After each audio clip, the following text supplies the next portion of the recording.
En 1993, después de un avistamiento ovni, Laura Knight, investigadora, escritora e hipnoterapeuta escéptica en estos temas hasta entonces, llevó a cabo el experimento de canalización que dio lugar, después de 2 años de trabajo previo de preparación, a lo que se conocen como las transmisiones casiopeas. El experimento Casiopea se puso en marcha con la participación de un grupo independiente de investigadores abocados a la tarea de recrear las etapas del drama iniciático a nivel personal. Los resultados fueron poco menos que sorprendentes y en muchos casos con una validación de las profundas revelaciones de sistemas de pensamiento como el de Gurdjieff.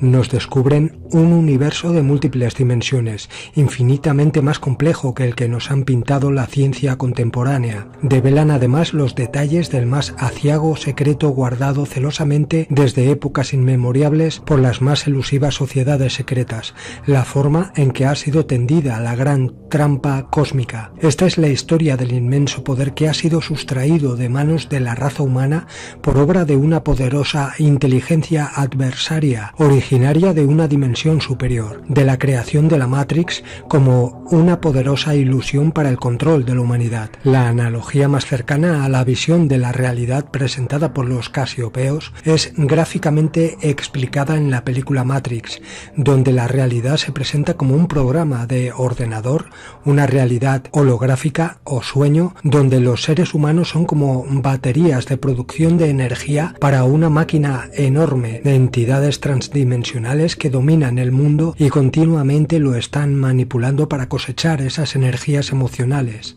La diferencia entre la metáfora de Matrix y la vista de los casiopeos es que proponen un ámbito teórico parafísico como otra capa en la estructura del espacio-tiempo, a partir de la cual se proyecta nuestra propia realidad, la cual recorremos una y otra vez en un sinfín de variaciones hasta que tengamos suficiente. Se podría decir que los reinos hiperdimensionales son nuestro futuro en un sentido muy real.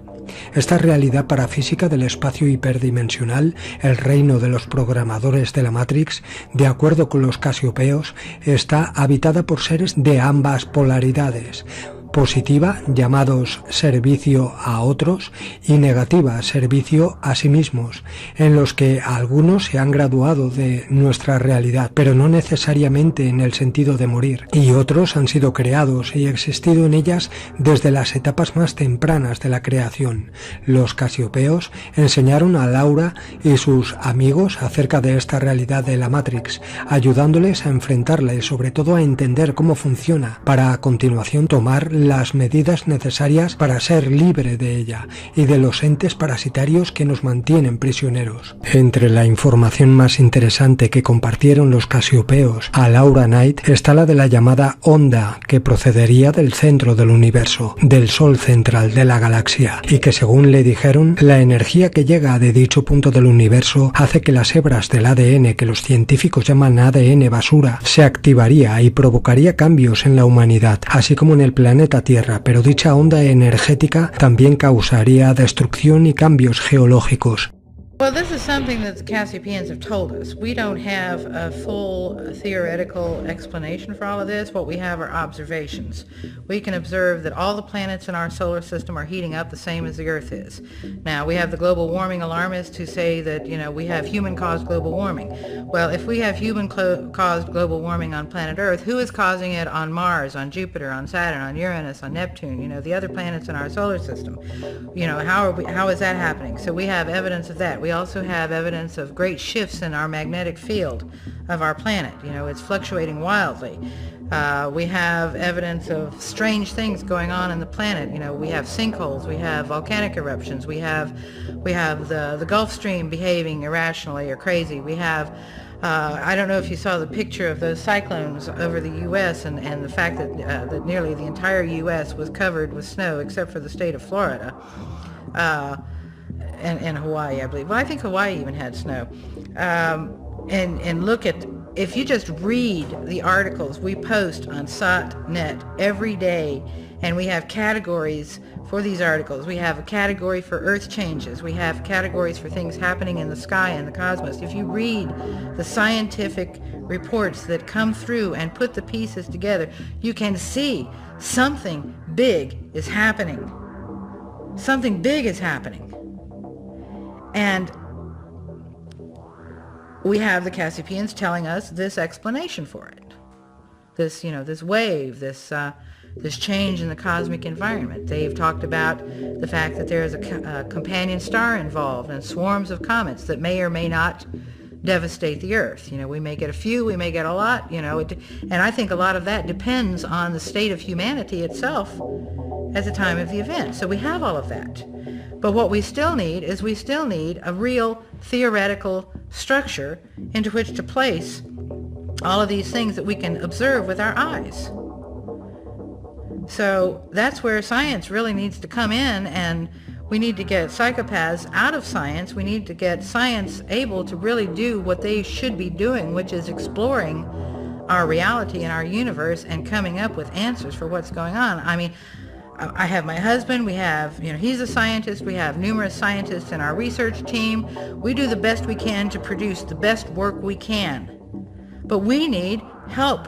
There are other kinds of sciences that we don't have necessarily represented in our group. There are things that need to be studied, that need to be researched, tests that need to be done, and we don't have the time now. This should have all been done, but it's been prevented for millennia by psychopaths.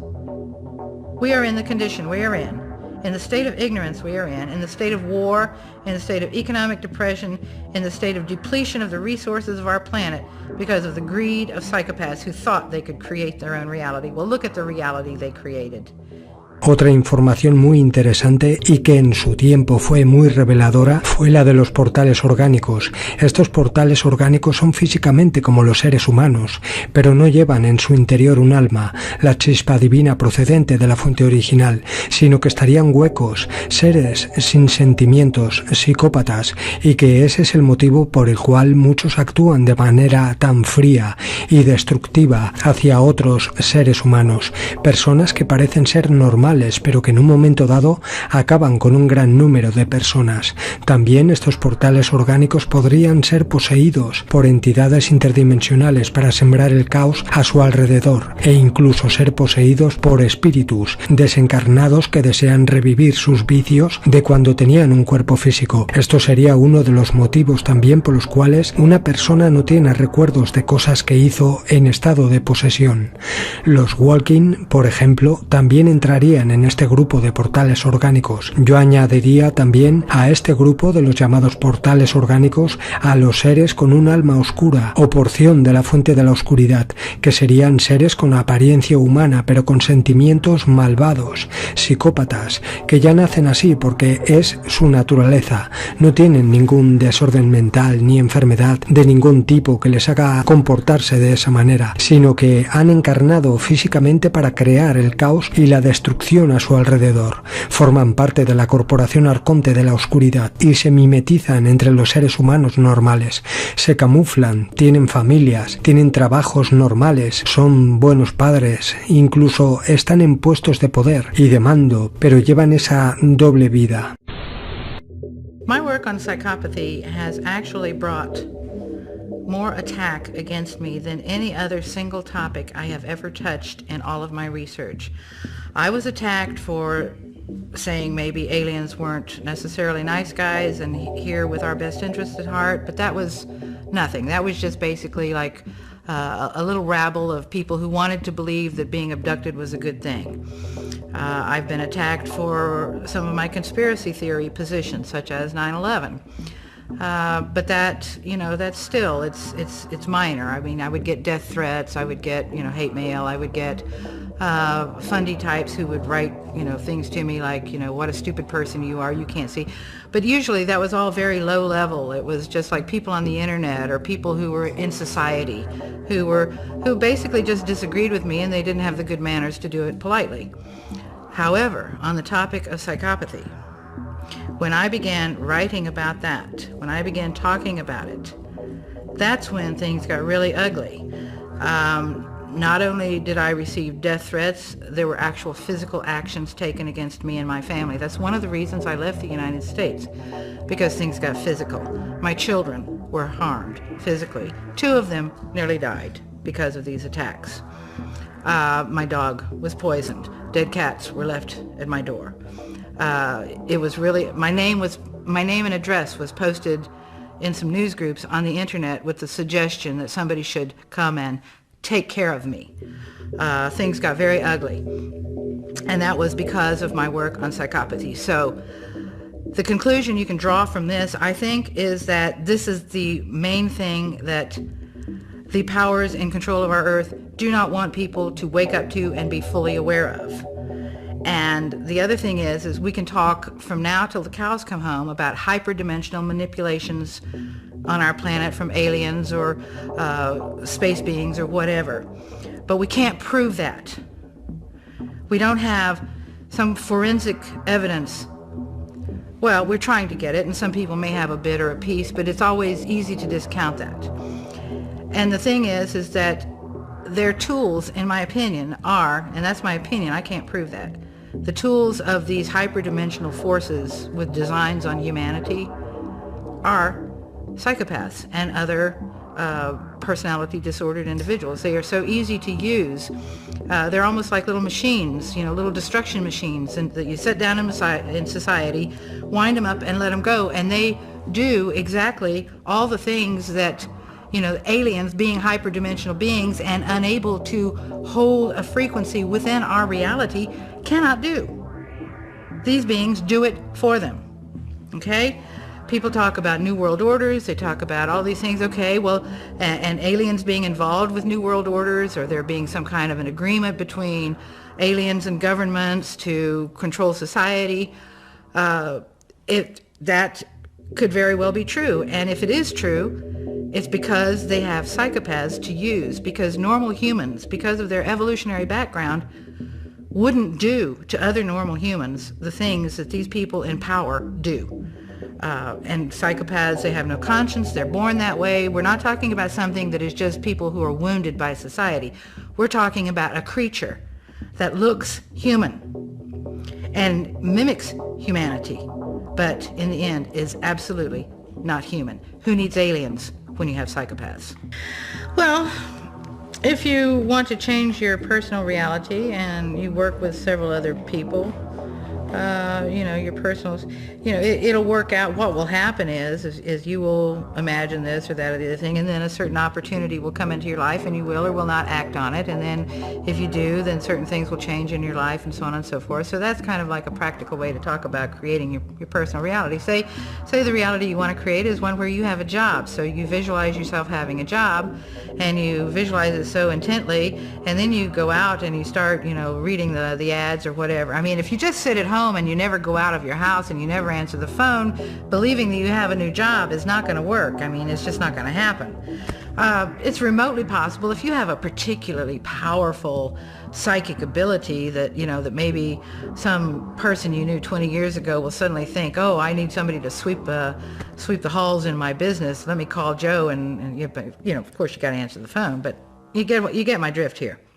So suppose that you want to change the reality, the global reality. You say there's 50 of you, and you decide you want peace on Earth.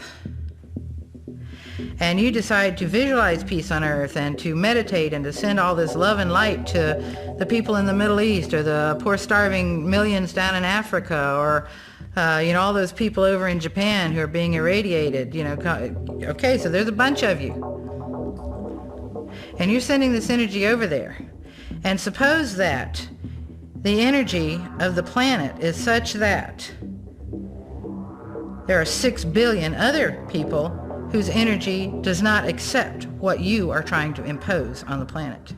That for their own purposes or their own sole reasons, they have chosen to go through these experiences to learn certain lessons. And here you are trying to change their reality. The reality of the planet, the reality of someone else. What do you think is going to happen? You're sending them energy. It goes at cross purposes with their energy. Imagine waves in a wave chamber. You're sending out this wave, and they've got this wave going, and their wave is like this, and your little wave is like this. What do you think is going to happen? It's going to grab your wave, and it's going to use that energy and turn it back and go that way with it.